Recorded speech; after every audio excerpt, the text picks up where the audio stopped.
Antigen and antibody. Many people get confused about this, okay? An antigen is something that the surface of our RBC has proteins that can stimulate an immune response. Okay? There are some proteins present on the RBC that can stimulate an immune response, so we call them antigens. And when we talk about antibodies, okay? These are proteins that are formed against the antigen type. Okay?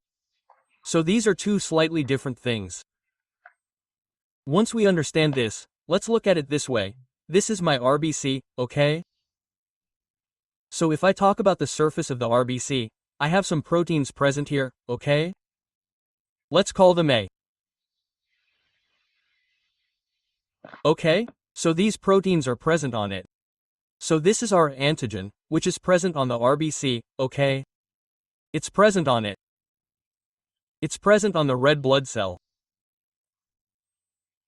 So, these are our antigens, proteins present on RBCs that can stimulate an immune response. Okay? Now, we'll talk about antibodies. Okay, so, what is an antibody? Look, here antigen A is present. So, our body will form antibodies that oppose it. So, our body will form B antibodies. Okay? So, what is this B antibody formed against? It's against this antigen. Okay? If there's an A antigen here, then B antibodies have formed here. Okay? So, these are our antibodies. So, this is the difference between antigens and antibodies. Okay? If we talk about blood groups, look at our blood group A, okay? This is the name of the blood group, ABABO, okay? It's based on the antigen. Blood group A has antigen A present. Blood group B has B present. A person with blood type AB will have both A and B antigens present. But a person with blood type O will have neither antigen present. Okay, now, if we talk about antibodies, antibodies will be formed in the opposite direction. Okay? Antibodies will be formed in the opposite direction. If I talk about blood type A, there will be antigen A present, but antibody B will be formed there. Okay? So, let me explain how this works. I said someone has blood type A, okay? So, what will happen in his case? Question mark. His RBCs will have antigen A present on them. Okay? But the antibodies formed in the body will be B, okay? In this way, antibodies will be formed in the opposite direction to the antigen present.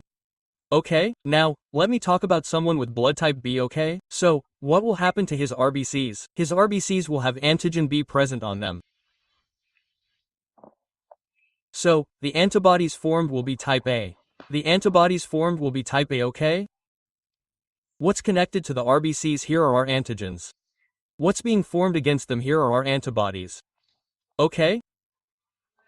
Now, if I talk in this way, if someone has blood type AB, okay? Then their RBCs will have AB antigens and B antigens present. Okay, both types will be present.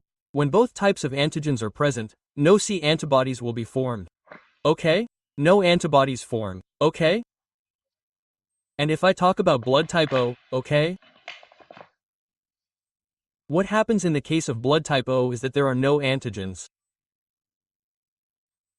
When there are no antigens, there will be both A and B antibodies. Okay? So, this is how the mechanism of blood grouping works. Okay? Here, we have to remember one more thing about this blood group. Our AB blood type is the universal recipient. Okay? And our O blood type is our universal donor. Okay? What is a universal recipient? That they can receive blood from anyone. They can receive blood from someone with type A, someone with type B, someone with type O, someone with type AB. Okay? AB is the blood type, and O is a universal donor. They can donate to anyone. Someone with type O can donate to someone with type AB, someone with type B, someone with type AB. Okay? So these were our blood types.